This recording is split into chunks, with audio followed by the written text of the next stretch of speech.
Bien, buenas tardes. Bienvenidos a este testimonio que tiene lugar en la Fundación Telefónica por segundo año consecutivo, el testimonio de un superviviente del Holocausto. Quiero agradecer de manera muy especial a la Fundación Telefónica por esta colaboración y por ese compromiso con la memoria del Holocausto, que nosotros vivimos intensamente, pero que estamos encantados de que otras instituciones como la Fundación Telefónica se unan a este compromiso y que da esa idea clara del compromiso de España como país en la memoria del Holocausto, ¿no? Hoy nos reúne la figura de Ita Bartuf, una superviviente del Holocausto originaria de Macedonia. Macedonia, como saben, es una de las antiguas repúblicas de la Unión Soviética y la capital, de Yugoslavia. Gracias, Ita, de Yugoslavia. Y la capital es Skopje. Yo no sé cuántos de aquí han estado en Skopje, yo he estado ya 2 veces y es una ciudad maravillosa. Y es una ciudad además con un profundo sabor sefardí. De hecho, yo tuve el honor de estar en Skopje en 2011, cuando se inauguró el Centro de la Memoria de los Judíos de Macedonia, que recuerda a los judíos, la inmensa mayoría de ellos sefardíes, que fueron deportados, y aquellos que también, los que sobrevivieron. Los deportados, la inmensa mayoría fueron a Treblinka, y en Treblinka no hubo prácticamente supervivientes. Y en ese inmenso edificio que existe hoy en día en Skopje, en la puerta está puesto el nombre, que es Memorial de los Judíos de Macedonia, en varios idiomas. Primero en macedonio, que es la lengua local, después el hebreo, por motivos evidentes, en inglés como lengua universal, y luego una lengua que mucha gente pregunta y dice, ¿y esto qué es? Y pone algo así como Museo de los Judeos de la Macedonia y Memoria del Holocausto de estos judeos. Y es ladino. Es la lengua que esos judíos hablaban, los judíos que fueron deportados y los que sobrevivieron.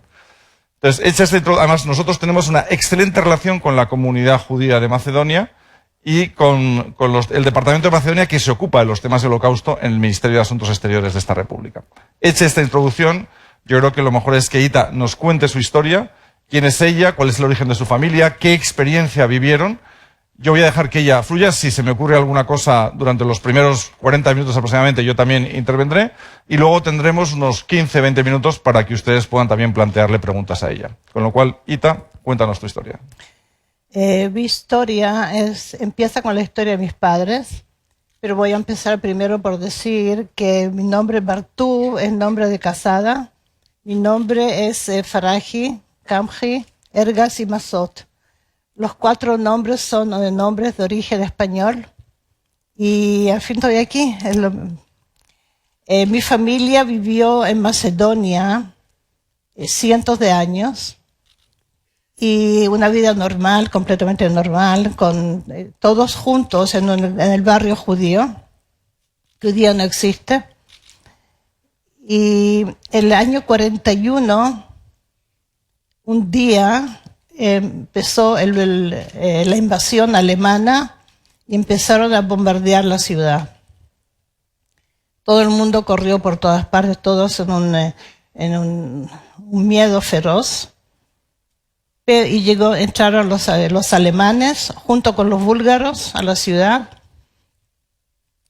Pero los primeros 2 años fueron años de leyes antisemitas, ¿sí? Pero leyes que de poco a poco fueron aumentando en volumen y en nivel, y cada vez peores. La gente se fue acostumbrando. Y los alemanes habían adormecido la ciudad y los judíos de Skopje. Tenían que andar con la estrella de David amarilla en la parte izquierda desde los 6 años. No podían caminar por ciertas casas, por ciertas calles, pero podían estudiar, podían hacer su vida más o menos normal. Y después les requisaron las casas, después les requisaron el trabajo, y al final dijeron, ustedes tienen que vivir todos juntos en un gueto del barrio judío.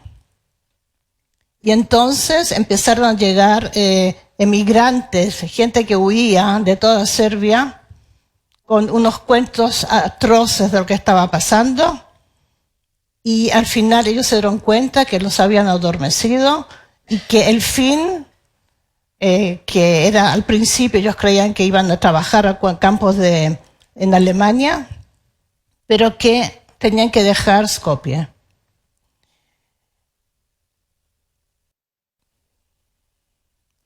El 10 de marzo del año 43, de 1943, la noche del 10 de marzo, llegó un amigo de mi papá. Mis padres estaban recién casados, pero vivían todos juntos en la casa de mis abuelos, porque nos dejaban vivir separados. Y llega un amigo y le dice, toca la puerta,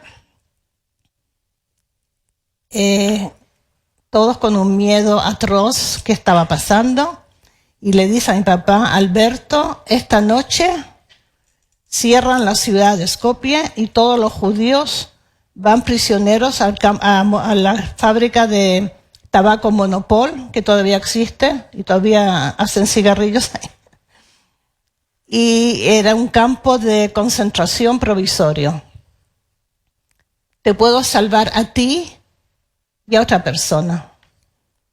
Mi abuela le dijo, llévate a una de tus hermanas. Pero mi abuelo dijo, no, te llevas a tu señora, porque mi mamá ya estaba embarazada de mí. Y salieron sin despedirse, sin decir nada, como mi madre decía, como fieras salvajes, que no le importa de nada de nadie. Y se fueron a la casa de un policía. Había toque de queda, así que no podían salir, tenían miedo de salir, pero salieron igual, se arrancaron y llegaron a la casa del policía, un policía macedoniano.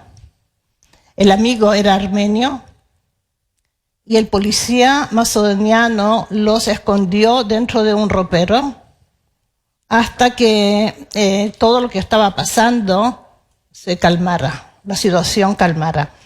Y para encontrar un guía que los iban a llevar a pasar la frontera a Kosovo, que es otra parte de Yugoslavia, otro país.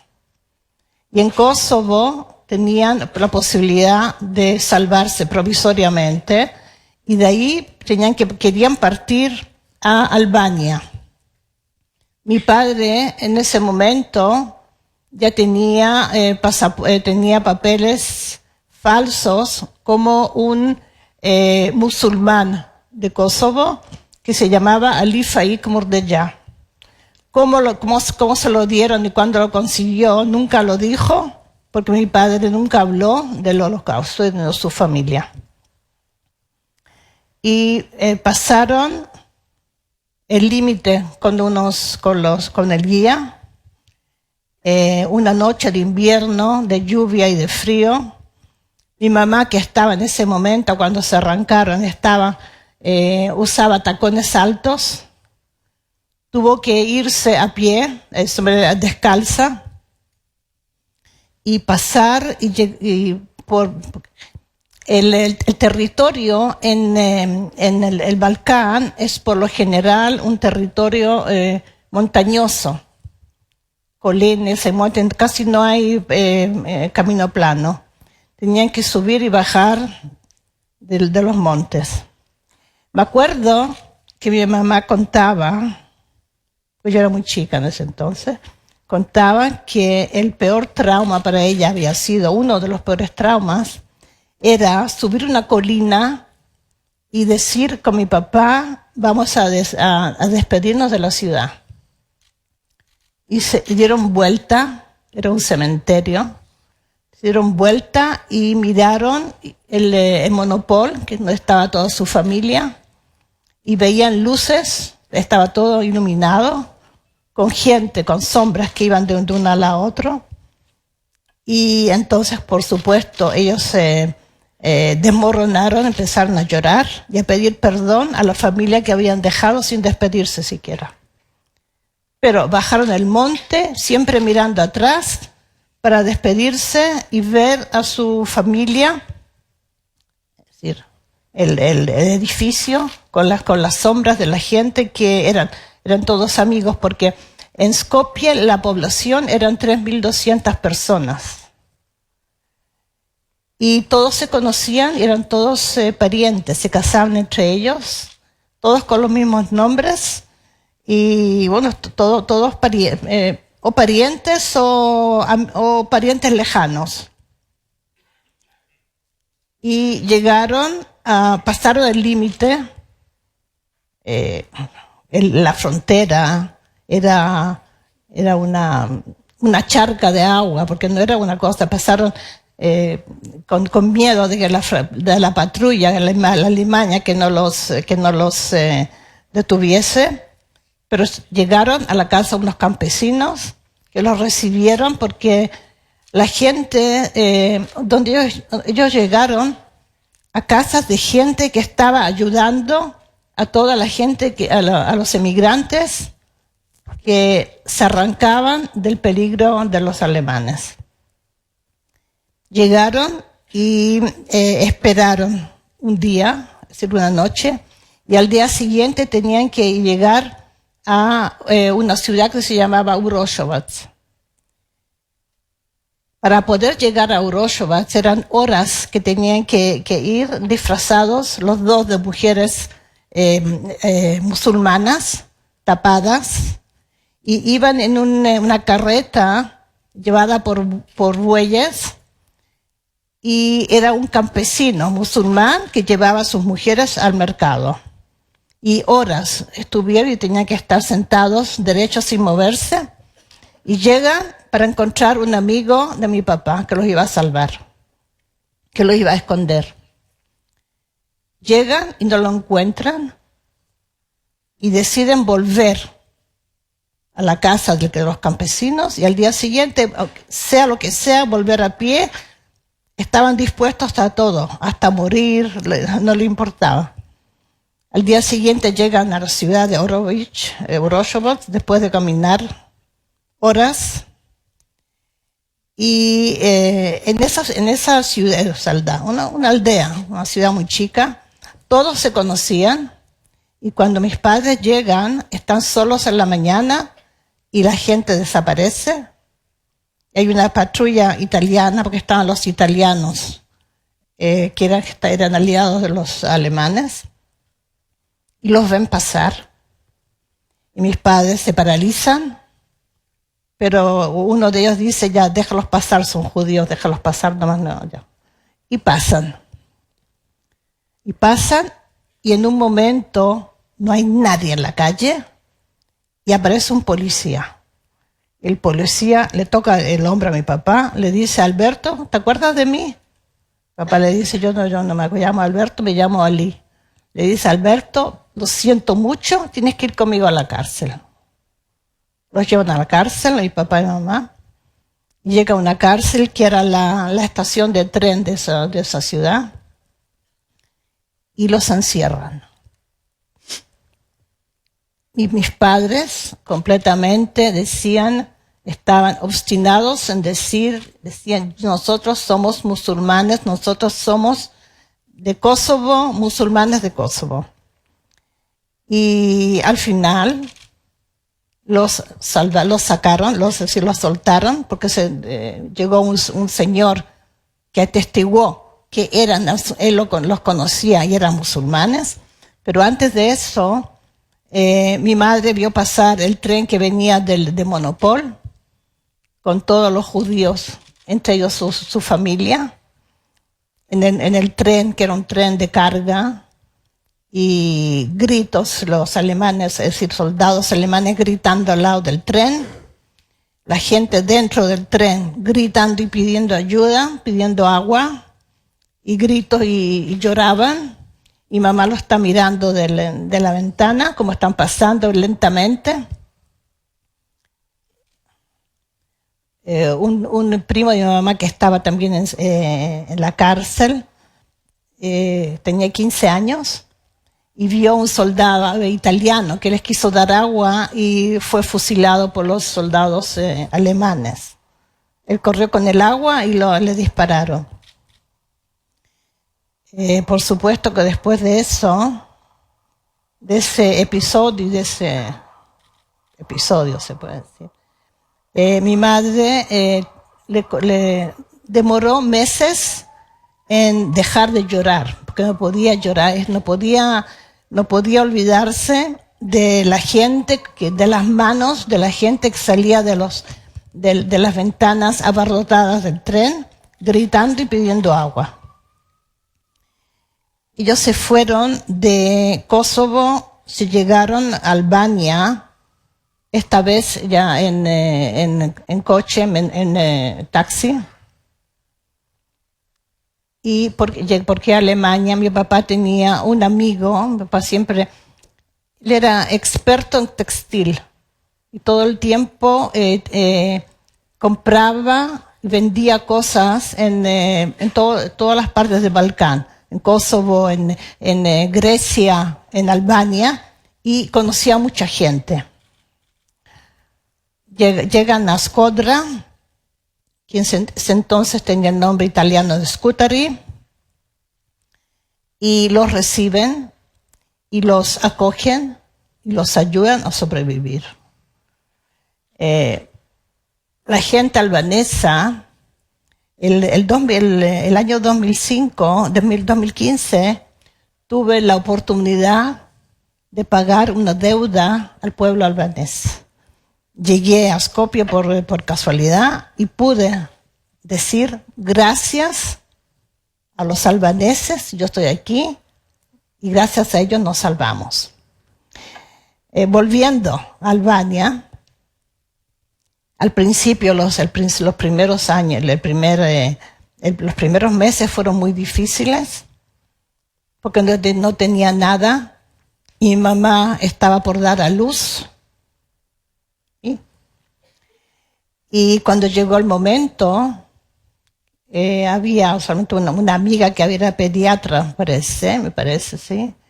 Y las vecinas pusieron una piel de oso en el suelo y le dijeron, aquí vas a dar a luz.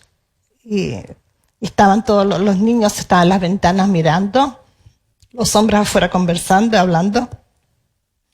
Y nací y los primeros días, según mi mamá, porque yo no me acuerdo, fueron muy difíciles porque no tenía leche, no había leche, no tenía ropa para ponerme y yo lloraba todo el tiempo. Y por fin vecinos albaneses supieron de su historia y nos ayudaron con leche, con comida, con ropa, de todo. La llamaban la novia. Había una familia en especial, una familia que se llamaba Shurda, el nombre Shurda, que nos ayudó.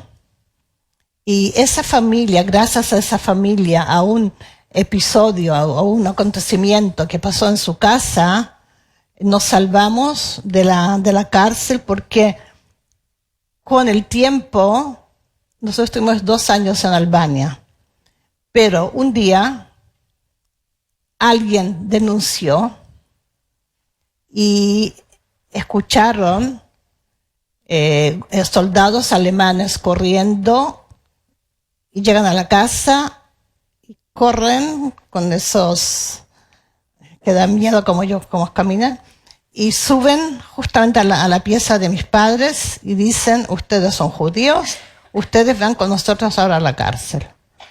Y los meten en un coche abierto, soldados por aquí por allá con caballos, gente que no miraba y se iba, se arrancó la gente y los llevan a la cárcel. Yo tenía unos meses. Mi papá estuvo 1 mes en la cárcel y se salvó gracias a esta familia Shurda. Y es gracias a una canción.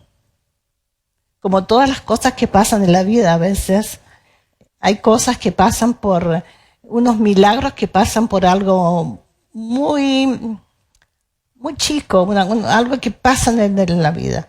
Mi mamá cantaba muy bien, cantaba ópera, cantaba muy bien. Y en la familia esta Shurda era una familia rica, y cuando casaron al hijo, se llamaba Muhammad, le pidieron, por supuesto que detrás de una cortina, porque las mujeres musulmanas no van a los casamientos de los musulmanes, solo los hombres, le pidieron que cante en el casamiento del hijo. Y mi mamá cantó la canción Mamma soy tanto felice, que Pavarotti la cantaba. Y esa canción fue la canción favorita de todas las jóvenes de la familia. Y en ese casamiento estaba el regente de Albania, que era Safo Bek, y quiso conocer a mi madre. Mi madre le dijeron que no, porque las musulmanas no salen no conocen a gente. Y cuando mi padre estuvo en la cárcel, mi mamá también, que estaba conmigo en los brazos, y este señor pasa a la cárcel, completamente rodeado con guardias con ametralladoras. Y mi mamá, no sé dónde sacó la fuerza o la valentía, me toma, me pone en los brazos de mi padre y corre donde este señor Safo Bek y lo empieza a llamar por el nombre. Y los soldados la apuntan. Entonces él se da vuelta y dice, se acerca, le dice, ¿usted se acuerda del casamiento de Muhammad, de Shurda, que estuve, que Ismael, Yo fui la mujer que cantó la canción que a usted le gusta tanto, Mamá soy tanto felice, porque זה היה שיר שאז, בשנת 40 ומשהו, זה היה כל כך מפורסם.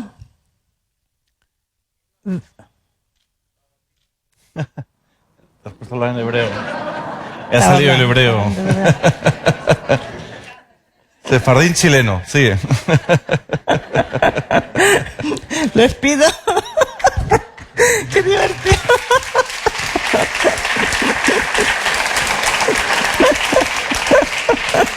Ha sido su hijo, Alon, que está en primera fila, que le ha dicho, mamá, sefardín. O sea, habla español. La verdad que últimamente, lo siento y me disculpo, he estado traduciendo de varios idiomas y me turbo, parece que la edad, o no sé qué, bueno, perdón. El señor del casamiento, este señor, bueno, la canción es una canción que salvó a mis padres y es una canción que tengo un amigo que falleció hace unos meses, que era sobreviviente de Auschwitz, y él se salvó gracias a la canción, a esa canción, porque él la cantaba y un oficial alemán le gustó tanto que le dijo, si tú cantas te doy todos los días un pedazo de chocolate. Y eso lo salvó, le salvó la vida. Después de... Mi padre ya estaba que lo iban a mandar a los campos, al exterminio, pero... Me cayó, Pedro.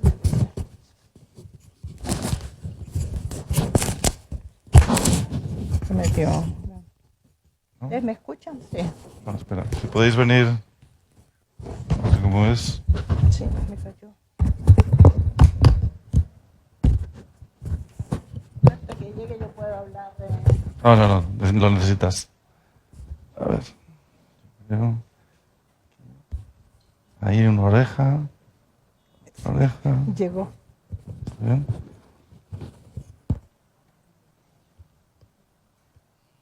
Ahí está, ya. Gracias. ¿Está bien? ¿Se escucha? ¿Sí? A los 2 años terminó la guerra, al 45 se fueron a Skopje de vuelta para ver si alguien de la familia había vuelto. Mi mamá eran 2 hermanas, el padre y la madre, tenía abuela y abuelo, que cada uno tenía, los abuelos tenían 10 hijos, y todos los hijos casados con primos hermanos de mi mamá. Mi papá eran ocho hermanos, y algunos casados, con nietos, con hijos chicos, y ellos querían que alguien, a ver que si volvía. Pero desgraciadamente no volvió nadie, porque todos llegaron de Treblinka, y Treblinka era un campamento de exterminio y no de concentración. Es decir, en el momento que llegaron, los desnudaron, los gasearon y los mataron, y los quemaron. Así que nadie de la familia regresó. Los únicos que sobrevivieron fueron mis padres, y gracias a ellos yo también. Y llegamos los tres a Skopje, estuvimos un año esperando que vuelva alguien, pero como no volvió nadie, y mientras tanto mi hermana nació, no volvió nadie, mis padres decidieron dejar el Balcán para siempre. Dijeron, este es un lugar, no queremos saber, no queremos estar aquí. Y se fueron en un tren, llegaron a Italia pensando que de ahí podían emigrar a cualquier país del mundo. Llegaron a Italia, a Trieste, y gracias a la Cruz Roja que los atendió, le pusieron el DDT, por supuesto, nos arreglaron, y les dieron $15 y pasajes de tren, y para que nos fuéramos a un campamento de refugiados en Italia, en Bari, en el sur de Italia. Los trenes en ese entonces eran trenes que decenas de miles de personas, millones de personas de Europa buscaban dónde establecerse y dónde arrancarse, porque sus hogares estaban destruidos. Y el tren era no se veía tren, era gente. Entraban por las ventanas, salían por las ventanas, era tremendo. Pero llegaron al campo y estuvimos en Italia 2 años, en 3 diferentes campos. De ahí ya me acuerdo. Yo tenía 3 años, pero me acuerdo. Y pasamos. Es decir, de mi mamá me acuerdo solamente que ella estaba traumatizada y no tenía paciencia para nosotras. Mi hermana tenía 1 año, lloraba todo el tiempo, y yo andaba todo el día sola y comía lo que encontraba por ahí. Y fue bastante difícil. Me quedó por años, yo comía lo que yo encontraba, y andaban siempre detrás de mí porque con cosas que compraban crudas en mi casa, arvejas o verduras, yo todo me lo comía. Entonces tenían que esconder las cosas para que yo no comiera. Y comía, por ejemplo, 7 huevos de un golpe. Y después de 2 años esperamos en Italia, y no hubo ningún país que nos aceptara como judíos. Y a Israel no podíamos ir porque todavía estaba el mandato, estaban los ingleses y no teníamos visa. Y al final nos fuimos en un barco, se llamaba Sebastián Caboto, nos fuimos a Sudamérica, a Chile, donde vivía una tía de mi papá que había emigrado en los años 30, y ella nos consiguió visa para llegar a Chile. Llegamos a Chile, a Valparaíso, el 48, después de un mes en un barco inglés, que era un barco inglés de guerra, ex barco de guerra, en condiciones, no condiciones, eso me acuerdo. Y estuve 15 años en Chile. A los 15 años llegué a Israel, donde vivo hace ya 55 años. Y lo que puedo contar como sobreviviente del Holocausto, yo llegué a Chile, una niña de 5 años traumatizada por porque todo el tiempo tenía otro nombre, hablaba otra gente de otro idioma. Y conocía mucha gente que primero albanés y después serbio y ladino, italiano, y llego a Chile de 5 años hablando ladino, y los niños me escuchan hablando ladino y dicen, esto no puede ser. Bueno, entonces yo quise ser como mis amigos, y completamente mi identificación, mi identidad como judía que venía del campo, de la guerra, completamente lo sellé y no quise nunca más saber hasta hace 5 años más o menos. Sí. Y ahora me salto. Solamente quiero contarles que en Chile no me dieron pasaporte chileno, y un día que un vecino me dijo judía despatriada, entonces pedí el pasaporte chileno, no me lo dieron, me dijeron solo los 21 años. Yo dije, yo no espero hasta los 21 años. Entonces me dieron pasaporte griego. Ayer le pedí. A la reina Sofía Sí, le agradeció. Le dije muchas gracias porque fui apátrida, y esa sensación que no se la deseo a nadie. No pertenecer a ningún pueblo del mundo, que nadie te quiere, es desagradable. Me dicen, le podemos dar un laissez-passer. Todos los años que yo estuve en Israel, me negué a aceptar que yo era sobreviviente del Holocausto. Nadie sabía, ni mis mejores amigas.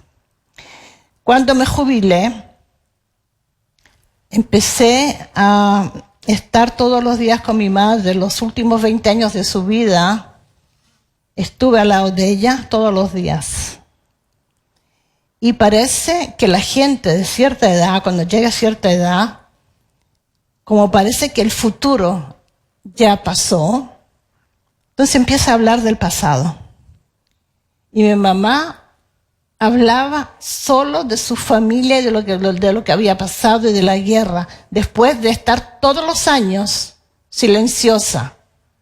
Esta historia que les estoy contando es una historia que solo 5 años atrás salió del ropero, se puede decir. Nadie la conocía, solamente la familia más cercana. Mi papá nunca habló, nunca dijo nada. Mi mamá nunca quiso reconocer hasta el último momento que su familia había muerto en Treblinka. Y cuando le preguntaba, ¿dónde están tus padres, tus hermanas? Lo único que podía decir era decir, se los llevaron. ¿Qué se los llevaron? ¿A dónde? Se los llevaron. Bueno. Los últimos 20 años ella me estuvo contando día a día, su experiencia de la guerra, de su familia, de su hermana, de su sobrinito, de su papá, de su abuela que ella quería tanto, de cómo ella cantaba, de cómo era feliz, porque nunca más fue feliz. Hasta la guerra fue hasta los 20 años fue feliz, después ya no. Nunca más fue feliz. Y le pedí para que escriba sus memorias, y las escribió en unos cuantos cuadernos. Yo hoy día la publiqué, y por fin, hace 5 años atrás, me decidí empezar a contar la historia de la familia, porque el 98% de la gente de Macedonia desapareció en la guerra, y no quedó nadie para contar su historia. Es decir, la gente desapareció físicamente y desapareció de la memoria, del recuerdo. Y eso para mí, sabiendo que casi 60 personas de mi familia directa, de tíos, primos, abuelos y tías, habían muerto, yo en un momento no lo pude concebir que esa gente hubiese existido, muerto, y nadie lo recordaba. Entonces decidí empezar a rebuscar, a reconstruir la historia familiar. Y me dije, no puede ser posible que yo a esa gente, que era mi abuelo y mi tía, y mi abuela y mi sobrino, no los conocía. Entonces empecé a rebuscar por todo el mundo fotos, porque en ese tiempo, antes de la guerra, se mandaban, no había WhatsApp, no había Facebook, no había esto. Se mandaban fotos de los casamientos, se le mandaba a los primos de Israel, a los primos de Sudamérica, se mandaba el foto del casamiento de Laura con Sammy, la hermana de mi madre. Entonces empecé a recopilar las fotos y empecé a sacar todas las fotos, a hacerlas pasaporte y ponerles nombre. Y empecé a hablar con ellos. Y al final, para acortar el cuento, pude, hace 2 años atrás, sus nombres, los pude pronunciar en un acto en Skopje del 73 años de la liberación de Auschwitz. Entonces me pidieron porque el libro de mi mamá salió, lo publicaron en 3 idiomas, y pedí el permiso de poder decir los nombres de los que que nunca nadie pronunció sus nombres. Entonces, uno por uno, fui diciendo los nombres de mis abuelos. Se llamaba así asá, mi papá, es decir, los hermanos de mi papá, los hermanos de mi mamá. Bueno, eso es todo. Si ustedes tienen preguntas, por favor. Yo vivo en Israel hace 55 años. Fui profesora de dibujo, 15 años. 15 años fui directora del colegio experimental. Hace 40 años que se abrió. 20 años soy jubilada. Y ahora me dedico solamente a recordar y sacar a la luz una historia que nunca fue contada. Eso es todo. Gracias por escuchar.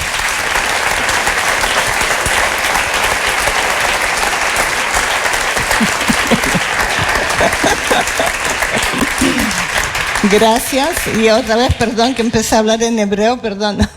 No pasa nada. Qué vergüenza. Muchas gracias, Ita, por tu testimonio, que además es un testimonio, hemos tenido otros testimonios, pero es otro perfil dentro de lo que es la memoria del Holocausto. No es solo los campos, sino aquellos que gracias a Dios no fueron a los campos. O sea, que en realidad eres afortunada de no haber pasado por eso, a pesar de toda, lo que tú has dicho, toda la tragedia que arrastra.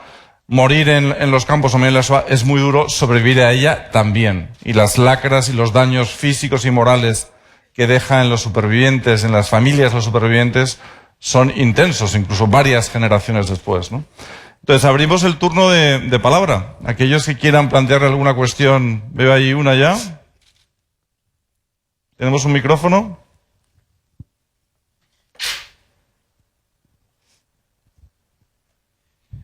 Buenas tardes y gracias por esta conferencia, a los organizadores y a usted por estar aquí.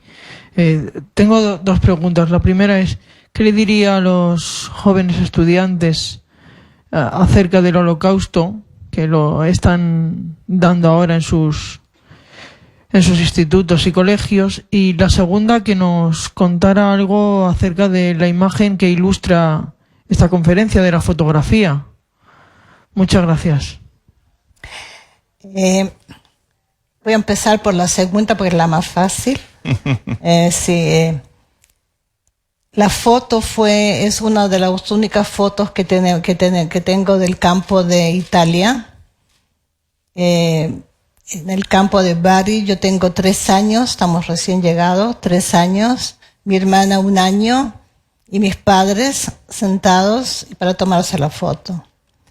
Y tengo que que decirles, que contarles que mi madre era una mujer que nunca quiso demostrar lo afectada y lo mal que estaba con todo lo que le había pasado.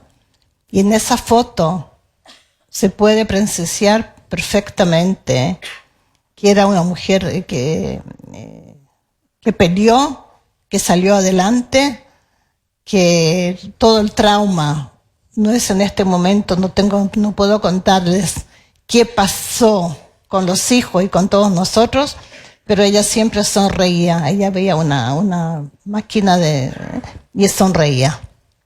Y es la única que sonríe en la foto. La primera pregunta de los jóvenes, yo les diría así, todos los problemas, según mi parecer, que tiene hoy día el antisemitismo, el racismo, lo que usted diga, proviene de la ignorancia de la gente. Y yo le pediría a toda la gente joven que hoy día es tan fácil, la verdad es tan fácil, que sepan lo que pasó, que sepan cómo las cosas se desarrollan, que de una nada empieza todo a desenvolverse y cuando llega a un punto que no tiene vuelta, ya es muy tarde. Y proviene de la ignorancia, del miedo y de gente manipuladora que los lleva a extremos que no pueden detener. Y le pediría a la gente joven, que ellos son los que van a vivir en el futuro, y yo no voy a ver lo que va a pasar, pero no me gustaría saber que lo que va a pasar es una réplica de lo que pasó. Porque la vida y la gente no se merece que por unas cuantas personas manipulativas que se aprovechan de la ignorancia de la población destruyan una vida que podría ser una vida feliz. Porque mi mamá siempre decía que antes de la guerra ella había sido feliz y nunca más después. Y no lo encuentro justo para los jóvenes que ustedes van a decidir cómo van a vivir. Muy bien. Esta mañana, además, Ita ha estado con 200 jóvenes en Alcobendas, de distintos colegios de Alcobendas, junto con el vicealcalde de Alcobendas, y ha tenido ocasión también de hablar con jóvenes. Aquí. Sí. Bueno, buenas tardes. Buenas tardes. Bueno, ya creo que son buenas noches. Yo quería primero, antes de todo, agradecerle por su testimonio. El testimonio de un sobreviviente es lo máximo que nosotros tenemos hoy en día para recordar la Shoah. Yo no soy de España, yo soy de Venezuela, soy el presidente del Comité Venezolano Yad Vashem, y cuando vi que iba a haber una conferencia de un testimonio, dije yo debo asistir, porque esa es la razón de ser de nosotros. Y aparte del agradecimiento, mi respeto. Gracias. Porque siempre tenemos el respeto a los sobrevivientes de la Shoah. Gracias. Y después que usted empezó a hablar, empecé a sentir una gran conexión con usted.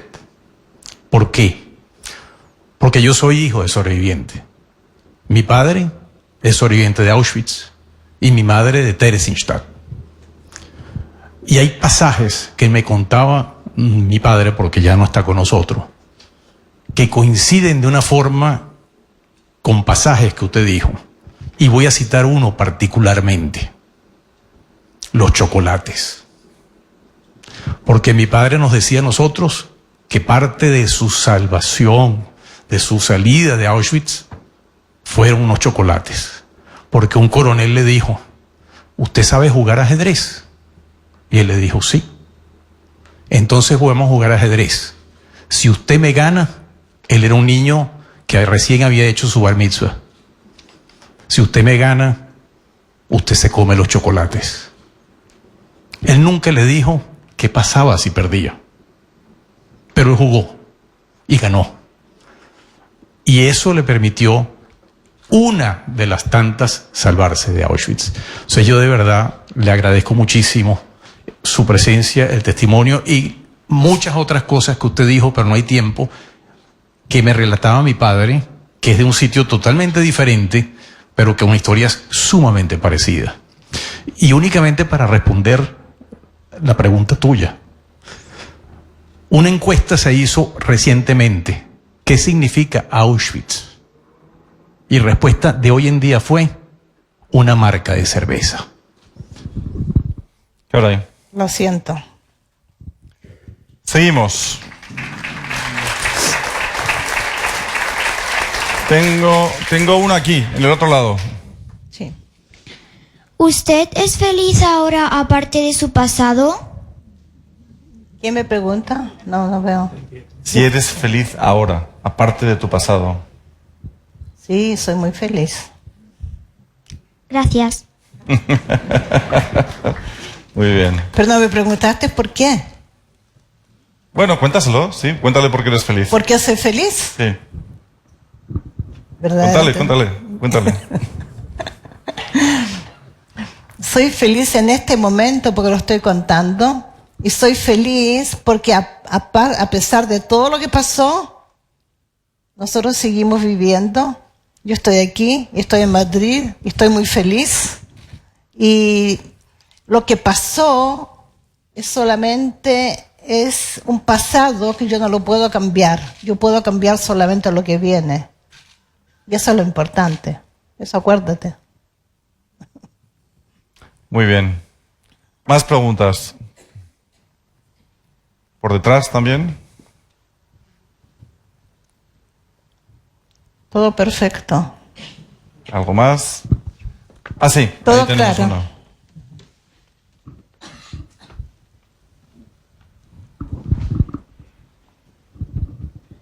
También agradecer, como todos los demás, lo que nos ha contado. Y decirle, ¿el libro está traducido al español? ¿Se puede de El alguna libro manera conseguir? no está traducido en español, pero el que quiere, yo lo puedo mandar por email, porque mi mamá lo escribió en español, pero no salió nunca, no se publicó en español. Pero yo lo tengo en mi computadora y lo puedo mandar por mail. Si alguien está interesado. Muy bien. Porque hablando de eso ahorita, las lenguas de tu casa era una casa, o sea, hablabais muchas lenguas. La lengua principal, la lengua que tú recuerdas, tus primeras palabras, ¿cuál era la lengua de tu casa? ¿Era el ladino o era alguna de las lenguas, el albanés, el serbio? El serbio. El serbio. Sí. Porque yo me acuerdo, si yo no me acuerdo, me contaron que lo primero que yo decía en serbio era para acusar falsamente a mi mamá. Porque yo era la regalona de mi papá. Entonces cuando él entraba a la casa, yo tenía 1 año y me tiraba a sus brazos y le decía, otra vez me pegó. Oh. Así que de esa frase yo me acuerdo que era en serbio. Muy bien. Más cosas.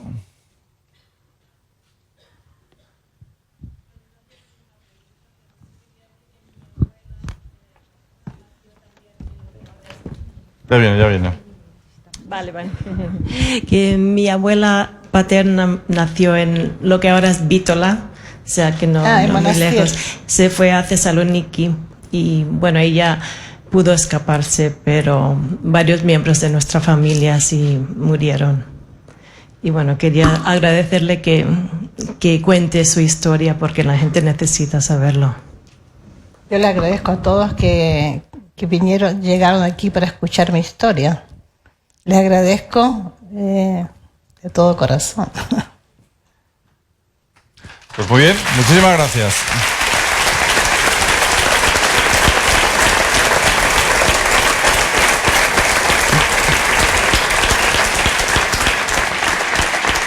Y gracias a ti, Ita, por acompañarnos, por hacer el esfuerzo de venir desde Israel. Ita lleva toda la semana. Ayer estuvo en un concierto en el Palacio Real con la Reina Sofía y con el Ministro de Cultura. Y va a seguir, esta mañana está en Alcobendas con jóvenes y de aquí al viernes va a seguir acompañándonos en distintos actos de memoria que organizamos desde el Centro Sefará de Israel y con la Comunidad Judía de Madrid y también con otras instituciones a lo largo de la semana pasada, esta semana y la que viene, que son todo vinculado, como saben, al 27 de enero, que es el aniversario, el 75 aniversario de este año de la liberación del campo de exterminio de Auschwitz-Birkenau. Pues muchísimas gracias a todos y muchas gracias a la Fundación Telefónica por acogernos.